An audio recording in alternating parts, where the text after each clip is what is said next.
بسم الله الرحمن الرحيم نحمده ونصلي على رسوله الكريم أما بعد فقد قال الله تعالى في القرآن المجيد أعوذ بالله من الشيطان الرجيم بسم الله الرحمن الرحيم يا أيها الذين آمنوا توبوا إلى الله توبة نصوحا صدق الله العظيم. وقال رسول الله صلى الله عليه وسلم التائب من الذنب كمن لا ذنب له أو كما قال صلی اللہ علیہ وسلم.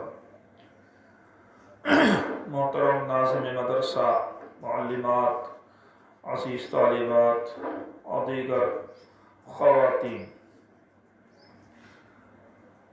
الحمدللہ ہم لوگ رسول اللہ صلی اللہ علیہ وسلم کی امت میں ہیں اور اس پر ہم اللہ کا شکر ادا کرتے ہیں. ورنہ دنیا میں کتنی قومیں ہیں، کتنے لوگ ہیں جو رسول اللہ صلی اللہ علیہ وسلم کی اس نسبت سے محروم ہیں. کوئی عیسائی ہے، کوئی موسائی ہے، کوئی ہندو ہے، کوئی اور کسی مذہب سے تعلق رکھتا ہے. ہم لوگ الحمدللہ اللہ کے انتخاب سے، اللہ سبحانہ و تعالیٰ کے پسند سے ہم لوگوں نے رسول اللہ صلی اللہ علیہ وسلم کے دامن سے وابستگی اختیار کی ہے. یہ اللہ سبحانہ و تعالیٰ کی جانب سے ہم سب کے لیے خاتمہ بالخیر اور آخرت کی کامیابی کے لیے ایک طرح کی ضمانت ہے. رسول اللہ صلی اللہ علیہ وسلم کی زندگی تمام دنیائے انسانیت کے لیے ایک نمونہ ہے، اور اللہ سبحانہ و تعالیٰ نے آپ کے ذات مبارک کو اسوہ قرار دیا ہے. ارشاد فرمایا کہ لَقَدْ كَانَ لَكُمْ فِي رَسُولِ اللَّهِ أُسْوَةٌ حَسَنَةٌ، تمہارے لیے رسول اللہ کی زندگی میں بہترین نمونہ ہے. ہم لوگوں کے لیے چونکہ ایک امت کی حیثیت رکھتے ہیں، اس لیے ہمیں رسول اللہ کو چھوڑ کر کسی اور کو اسوہ نہیں بنانا ہے.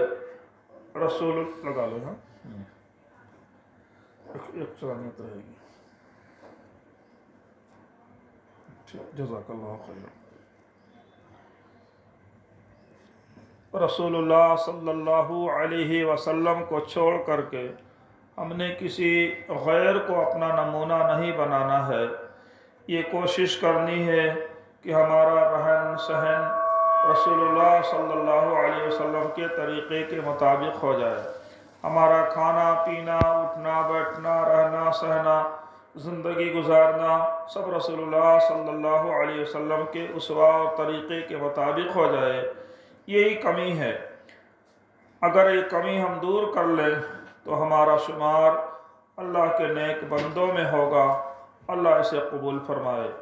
تو میری معزز بہنوں، ہم لوگوں کو یہ کوشش کرنی ہے کہ ہم اپنی زندگی کو رسول اللہ صلی اللہ علیہ وسلم کے طریقے کے مطابق ڈھالیں. یہی اللہ کو مطلوب بھی ہے، یہی رسول اللہ صلی اللہ علیہ وسلم کی چاہت بھی رہی ہے. اس لیے یہ اجتماعات ہوتے ہیں تاکہ ہماری زندگی میں کچھ تبدیلیاں پیدا ہوں. اور یہ اس طرح کی نشستیں، اس طرح کی مجلسیں، اس طرح کے اجتماعات مطلوب بھی ہیں. اللہ تعالیٰ فرماتے ہیں ذکر فإن الذکر تنفع المؤمنین. اے نبی صلی اللہ علیہ وسلم نصیحت کرتے رہیے، کیونکہ نصیحت کرنا، وعظ و نصیحت کرنا مومنین کو نفع دیتا ہے.